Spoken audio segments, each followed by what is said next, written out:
함께 있는 모든 형제와 더불어 갈라디아 여러 교회들에게 우리 하나님 아버지와 주 예수 그리스도로부터 은혜와 평강이 있기를 원하노라. 그리스도께서 하나님 곧 우리 아버지의 뜻을 따라 이 악한 세대에서 우리를 건지시려고 우리 죄를 대속하기 위하여 자기 몸을 주셨으니 영광이 그에게 세세토록 있을지어다. 아멘. 그리스도의 은혜로 너희를 부르신 이를 이같이 속히 떠나 다른 복음을 따르는 것을 내가 이상하게 여겼노라. 다른 복음은 없나니 다만 어떤 사람들이 너희를 교란하여 그리스도의 복음을 변하게 하려 함이라. 그러나 우리나 혹은 하늘로부터 온 천사라도 우리가 너희에게 전한 복음 외에 다른 복음을 전하면 저주를 받을지어다. 우리가 전에 말하였거니와 내가 지금 다시 말하노니 만일 누구든지 너희 받을 것 외에 다른 복음을 전하면 저주를 받을지어다.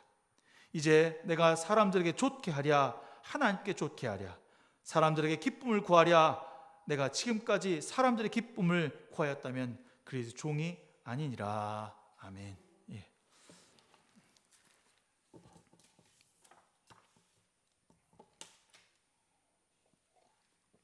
오늘부터 갈라디아서 9월달 하기로 했는데요.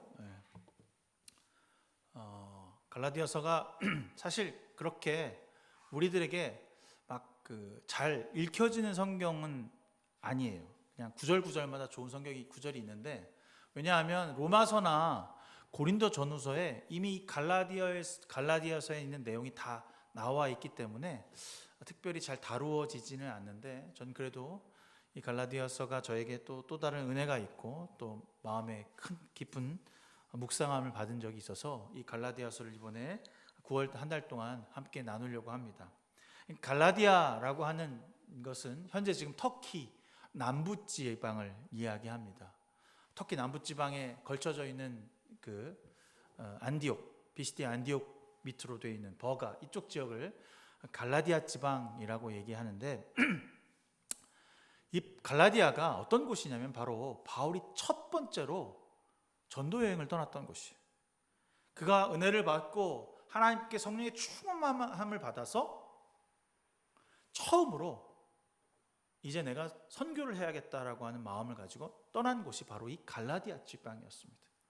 그래서 버가를 통해서 비시디 안디옥을 들어갔고 더베, 루스트라 이런 지역에 가서 디모데를 얻고 교회를 세우고 정말 놀라운 하나님의 성과를 얻었습니다. 물론 그곳에서 그를 힘들게 한 많은 사람들이 있었어요. 유대인들이 와서 돌팔매질을 하고 또 많은 이방인들이 그를 이렇게 죽이려고 하는 그런 사건들이 많이 있었습니다.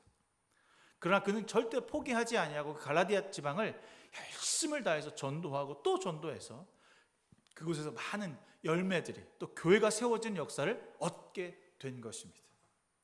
그런데 여러분 오늘 갈라디아서 1장 1절을 읽으면서 여러분 어떤 마음이 드셨어요?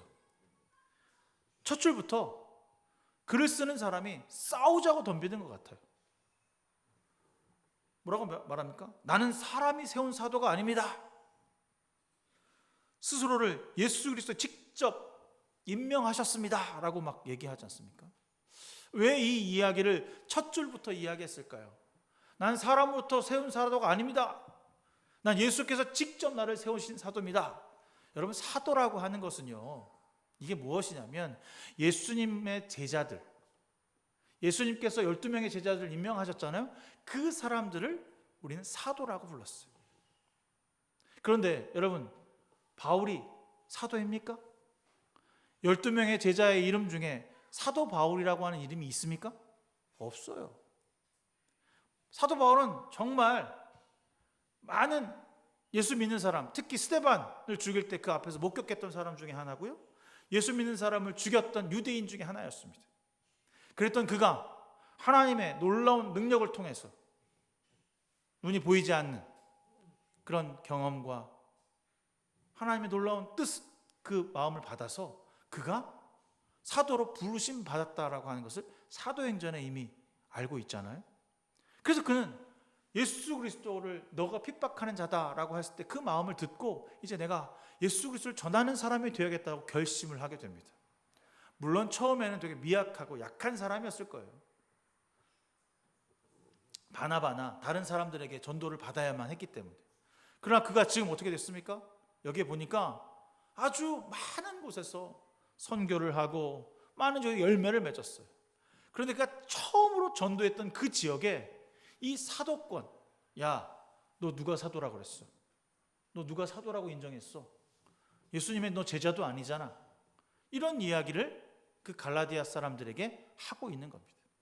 유언비어를 터뜨리는 거죠. 뭐 유언비어도 아니죠. 그 말로 말하면 사실이죠. 야, 그리고 원래 바울이라고 하는, 사울이라고 하는 사람은 예수 믿는 사람을 죽였던 사람이야 라고 얘기하는 거예요. 그런 사람이 어떻게 예수를 믿으라고 전도해? 그거는 가짜야 라고 이야기를 하고 있었던 겁니다.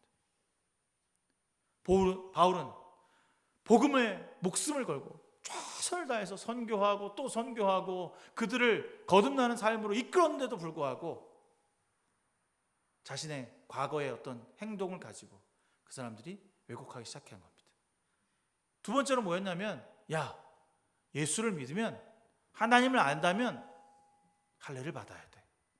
옛날에 구약의 법, 옛날에 구약이 갖고 있던 법대로 해야만 한다라고 하는 다른 생각을 갖고 있는 사람들이 그 갈라디아 지방 교회들에 와서 전도하기 시작한 겁니다. 바울은 그거에 너무 분노했어요. 야, 이게 말이 되냐? 내가 너희들을 믿고 그렇게 열심을 다해서 선교하고 전도했는데 너희들이 어떻게 나를 저버리고 나의 복음을 저버리고 다른 길로 갈 수 있을까라고 하며 편지를 쓰고 있는 겁니다. 4절에 보니까 그리스도께서 하나님 곧 우리 아버지의 뜻을 따라 이 악한 세대에서 우리를 건져주시려고 우리의 죄를 대속하기 위하여 자기 몸을 주셨으니 라고 쓰고 있습니다. 여기 바울이 예수 그리스도가 누구이냐라고 했을 때 우리를 구원하신 분이라는 것이, 어디서 악한 세대, 악한 사람들에게서, 이 세상은 깨어진 세상, 무너진 세상, 아무것도 할 수 없는 세상이라는 거죠. 구원받을 수 없는 세상이라는 겁니다. 그 세상에 주님이 오심으로 이제 완벽하게 우리가 구원받을 수 있는 사람이 됐다라고 하는 것을 선포한 사람이었어요. 바울은 정확하게 복음의 뜻이 무엇인지 알았다는 겁니다. 그러니까 예수 그리스도를 바라보고 있는 가장 기본적인 구원과 은혜의 개념이 무엇인지 알았다는 거죠. 이 말을 여기서 언급하는 이유는 소위 다른 복음으로 인해 오염된 상태가 되었다라고 하는 것을 말하고 싶은 것입니다. 예수밖에 없는데 다른 어떤 조건을 붙이거나 누구 때문에 그런 일이 있다라고 하는 것 때문에 복음이 훼손되는 것을 막고자 했다는 거죠.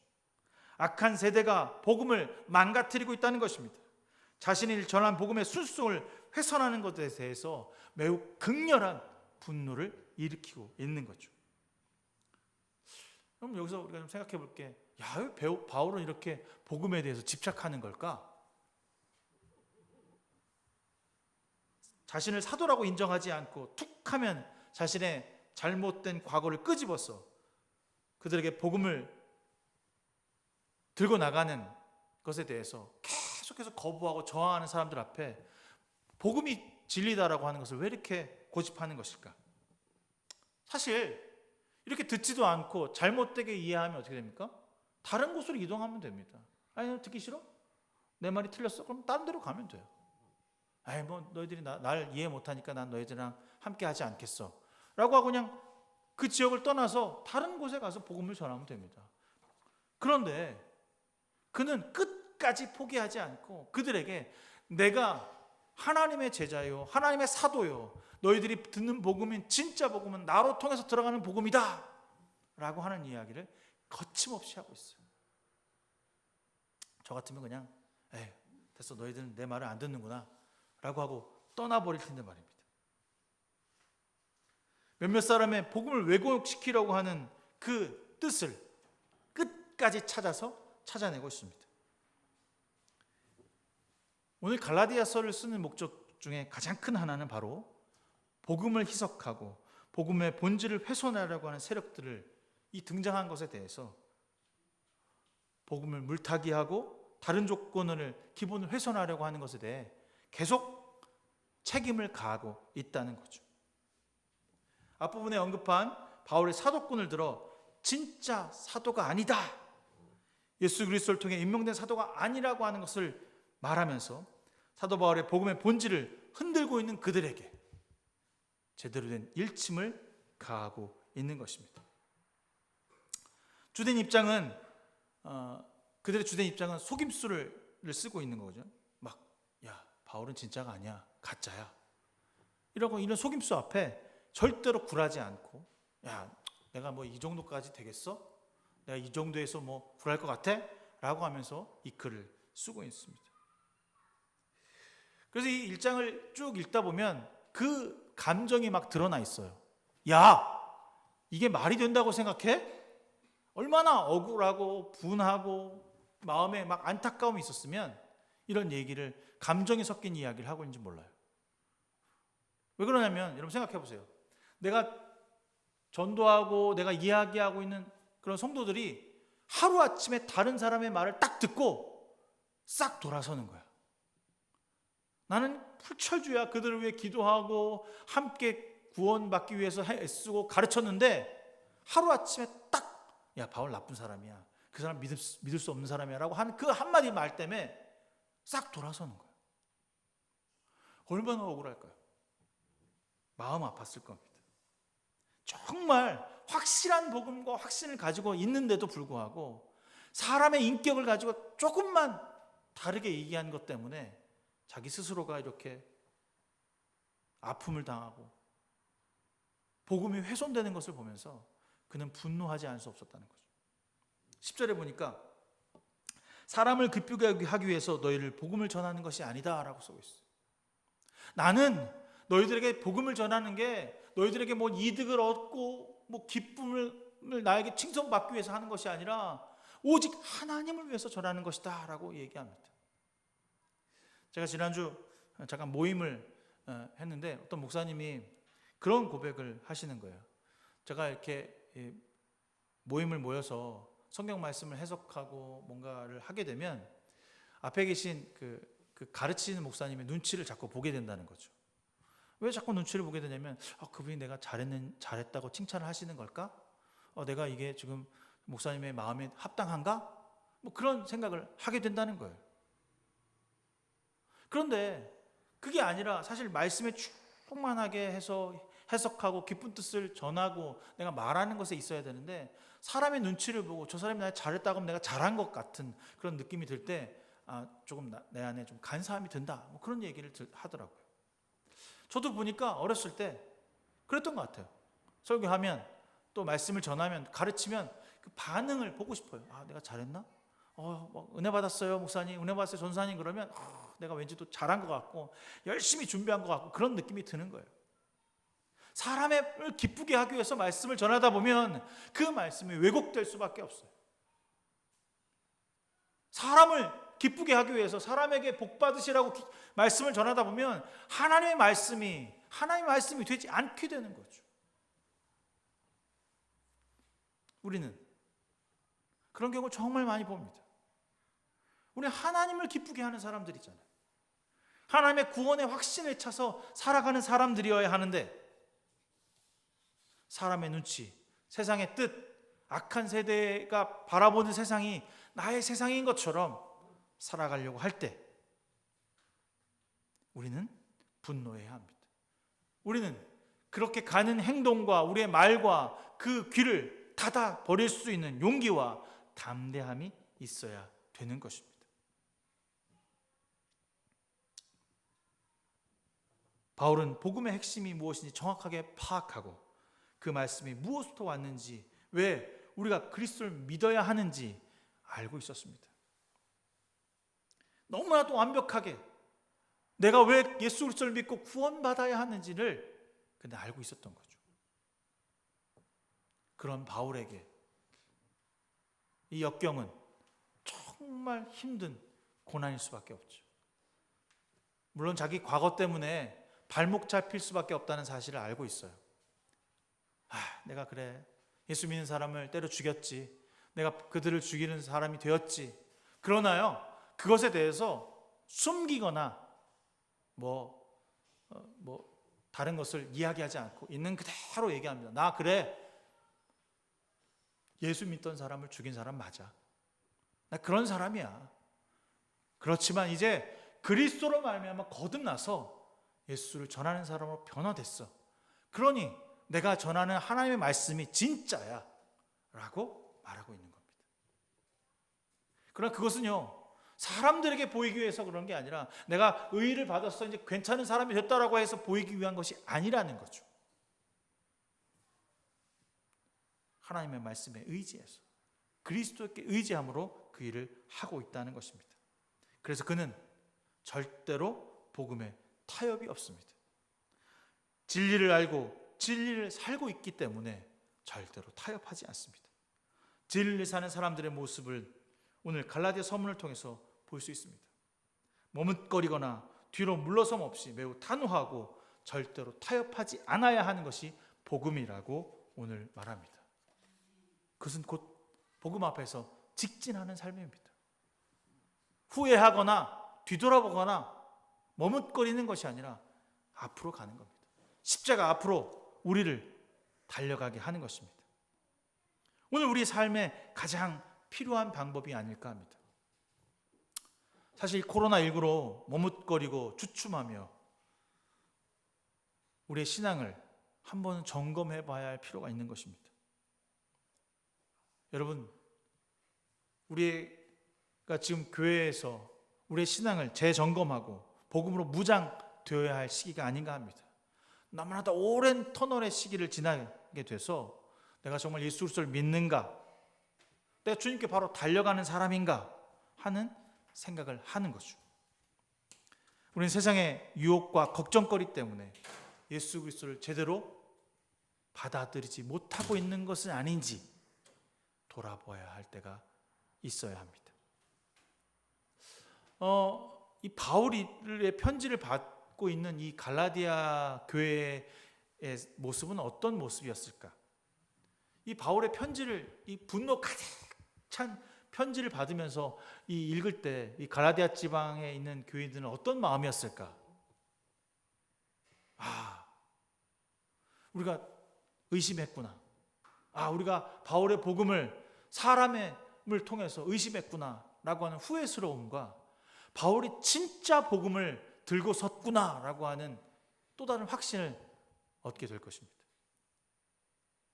바울은 정면 돌파했습니다. 뒤로 물러서서 그래 갈라디아에 있는 지방들은 버려, 너희들하고 나와 함께하지 않겠어 라고 하고 회피하거나 멀리하거나 미워하지 아니하고 그들의 직접 나의 아픔을 다시 드러냈습니다. 그래, 나 이런 사람이야, 나 이렇게 연약한 사람이야, 그렇지만 나 하나님으로 말미암아 거듭났어, 그래 나를 따라와 라고 말하고 있는 거죠. 우리도 그렇습니다. 우리도, 예수 믿는 사람들도 구원의 확신을 갖고 있다면 연약해질 수 있습니다. 멈춰설 수 있습니다. 머뭇거릴 수 있습니다. 잘못 생각할 수 있습니다. 그러나 다시 예수 그리스도께서 우리에게 거룩한 마음을 주셨다면 하나님 앞으로 직진해야 합니다. 여전히 세상의 환경을 탓하고 여전히 나의 시간과 나의 물질을 탓하고 사람을 의지하고 있기 때문에 제대로 된 복음을 바라볼 수가 없는 거죠. 여러분에게 다른 복음은 무엇입니까? 갈라디아 사람들에겐 바울이라고 하는 그런 장애물과 또 다른 조건을 제시했던 사람들의 말 때문에 다른 복음을 생각했지만, 눈에 보여지는 것을 해야만 그리스도인이 된다고 생각했지만, 여러분에게 있어서 다른 복음은 도대체 무엇입니까? 예수 그리스도 외에 다른 무엇이 있어야만 여러분의 마음이 안정되고 그 길을 찾아야 한다라고 하는 생각하는 것이 있다면 지금 내어버리십시오. 나에게 있어서 다른 복음은 무엇일까? 우리가 하나님을 의심하고 예수 그리스도의 길을 걸어가는 것을 거부하게 하는 가장 큰 저항은 무엇일까? 우리는 생각해 볼 필요가 있습니다. 눈에 보이는 증거가 있어야만 예수를 믿게 됩니다. 내 눈에 당신의 증거를 보여주십시오. 그러면 내가 따르겠습니다 라고 하는 이 잘못된 착각으로 인해서 우리는 하나님의 믿음을 축소시키게 됩니다. 기브온이 너 나가서 싸워라 하니까 싸울 수가 없는 거예요. 그래서 제가 지금 이 타작마당에서 이 옷을 이 털을 깎고 있는데 요 밖에는 적게 하시고 여기는 안 적게 해주세요. 그렇게 하셨어요. 그러면 반대로 요 안에는 이 양 털은 적게 하시고 반대는 적지 않게 해주세요. 그런데 해줬어요. 그 기적을 보고 하나님 살아계십니다 라고 말하고 나갑니다. 그래서 전쟁에서 많은 군사를 모아서 이겼습니까? 아닙니다. 그때 또 시험하셔요. 기브온과 300명만 나가 싸울 수 있도록 그에게 허락하시는 것을 봅니다. 도마가 주님이 살아와서 부활하셨음을 보았지만 그 옆구리에 손을 넣어보고 손바닥에 못자국이 있는 것을 보고 주님이십니다 라고 믿었을 때 넌 보고 믿느냐? 보지 않고 믿는 믿음이 더 크다라고 말씀하셨습니다. 우리는 눈에 보여야 합니다. 내 눈에 들어와야 합니다. 내 집 안에 있어야 합니다. 내 수중에 무엇인가 차 있어야만 주님을 믿는 것이 편안하고 즐겁고 괜찮다고 생각합니다. 그렇지 않습니다. 우리에게 없어도 됩니다. 우리가 가진 것이 없고 시간이 없어도 괜찮습니다. 주님으로 그 시간, 그 공간을 채우면 됩니다. 우리의 먹을 것, 우리의 입을 것, 우리의 살 것을 채우는 공간이 아니라 주의 것을 채우는 공간이 되어야 합니다. 바울은 그래서 분노했습니다. 왜 너희들이 하나님의 것, 예수 그리스도로 채우지 아니하고 세상의 것, 세상이 말하는 것으로 흔들리며 채우는가? 그것에 대해서 너무너무 분노했던 거예요. 그토록 죽을 고비를 넘겨가 그들에게 전도하고 섬겼는데 한마디 말에 훌쩍 눈에 보이는 것에 넘어가 버린 그들이 못내 아쉽고 내가 가르친 복음이 잘못된 것은 아닐까 하는 그런 마음이 들었던 거죠. 갈라디아 성도들에게 이 보내는 편지를 쓸 때 바울은 어떤 마음이었을까요? 기쁜 마음이었을까요? 분노의 마음이었을까요? 물론 분노했겠죠. 그러나 정말 그리스도의 기도하는 마음으로 보냈을 것입니다. 너희들이 내 편지를 보고 깨닫기를 바란다. 진심으로 다시 돌아와 하나님의 기쁨에 동참하는 자가 되기를 원한다라고 하며 그 글을 썼을 것입니다. 그때나 지금이나 다른 조건, 이런 조건을 붙여서 복음을 훼손하고 있는 것을 우리는 보게 됩니다. 복음에 대해서 나만 잘 알면 된다라고 생각하는 경우가 너무나도 많아요. 그래, 나만 예수 잘 믿으면 되지, 다른 사람들까지 내가 굳이 신경 써야 되나? 이것은 매우 아니라고, 못된 생각이라고 말하고 있습니다. 이것에 대해서 우리는 분노할 수 있어야 합니다. 정말 여러분이 거룩한 그리스도의 마음을 가지고 있다면 예수 그리스도를 세상에 이 악한 세대에 선포하고 말할 수 있어야 하는 겁니다. 겉모양만 번지르한 성도가 아니라 진리를 수호하고 예수 그리스도를 전하는 데 미쳐 있는 그런 성도로 살아가기를 주님의 이름으로 부탁드리겠습니다. 여러분, 갈라디아 성도들에게 편지를 쓰는 이 바울은요, 복음에 미친 사람입니다. 바울은 자신을 사도라고 인정하지 않는 그 엄청난 사람들에게 화를 쏟아내고 있습니다. 내가 진짜 예수 그리스도의 계시를 받은 하나님의 사도다 라고 말합니다. 성도라고 이름을 부리면서 그리스도인이라고 부름을 받으면서 부끄럽지 않게 살기 위해 나는 내가 받은 계시에 대해서 자랑하고 있는 거죠. 주님의 사람으로 불림을 받고 있다면 정말 제대로 복음에 미치라고 말하고 있습니다. 너가 계시를 받고 그리스도의 구원을 확신을 가진 사람이라면 가만히 있어서는 안 된다라고 말하는 것입니다. 내가 가진 복음을 상체기하고 내가 가진 복음을 훼손하려고 하는 세력 앞에서 절대로 타협하지 않고 복음으로 무장되어서 전하는 사람이 되어야 한다라고 말하고 있습니다. 내 복음이 틀리지 않았다라고 하는 것을 말할 수 있으려면 그 사람은 복음을 전하는 사람이 되어야 하는 것입니다. 그런데 왜 우리는 이렇게 소홀하며 그 복음에 대해서 전함이 없을까요? 너무나도 비겁하고 악하게 복음에 대해 제대로 살지 못하는 사람들에서 욕은 잘해요. 야, 쟤는 뭐 권사라면서 저분은 장로님이라면서, 야, 교회를 30년 동안 다녔다면서, 목사가 뭐 저래, 이런 얘기는 수도 없이 많이 해요. 뒤에서 얘기하고, 요즘 뭐 교회가 잘못됐다는 이야기는 너무너무 많이 해요. 저도 마찬가지입니다. 저도 너무나도 많이 해요. 그런데 그들 앞에서 단 한마디도 하지 못해요. 나만 뭐 그냥 예수 잘 믿으면 되지, 뭐 그 사람까지 내가 신경 써야 돼, 이렇게 생각하는 겁니다. 이 깨어진 세상에서 구원받을 수 있는 길은 오직 예수다 라고 하는 이야기를 그들에게도 선포할 수 있어야 합니다.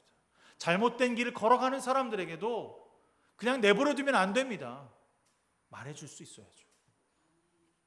내 안에 그리스도의 진리가 있다면 말해줄 수 있어야 합니다. 여러분, 그 길을 여는 사람이 바로 저와 여러분이 되어야 합니다.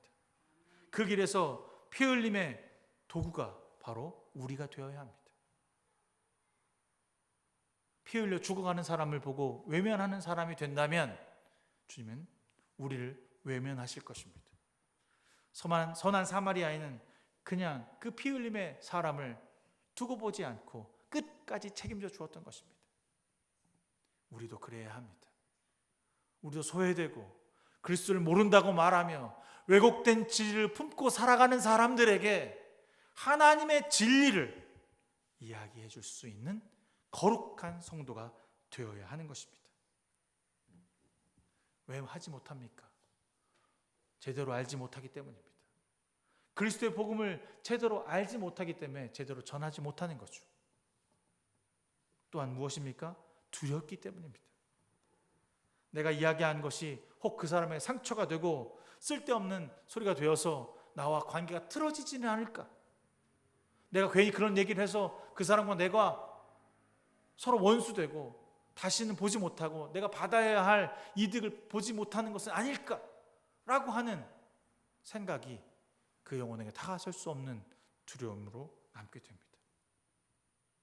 만약 바울이 그랬다면 이 갈라디아 사람들에게 편지를 쓰지 않았겠죠. 그러나 그는 무서울 것이 없습니다. 그들을 의지하지도 않았고 거기에 자신의 무엇인가를, 물질을 의지하지 않았습니다. 오직 복음으로 나갔습니다. 오직 복음으로 그들에게 나아가서 너희들 틀렸다, 잘못됐다, 그 복음에서 벗어나라 라고 이야기할 수 있는 거죠. 바울은 잔소리하지 않았습니다. 했던 이야기를 또 하지 않고 오직 복음에 집중한 마음으로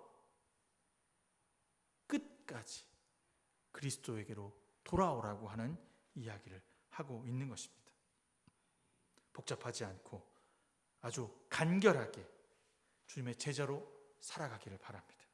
군더더기 없이 허투루 포장하지도 않고 스스로를 축소하거나 열등감에 사로잡히지 말고 주님의 제자로, 주의 종으로 오직 복음 앞에서 철저하게 무장된 하나님의 군사가 되어 살아가는 저와 여러분이 되기를 주님의 이름으로 축원합니다.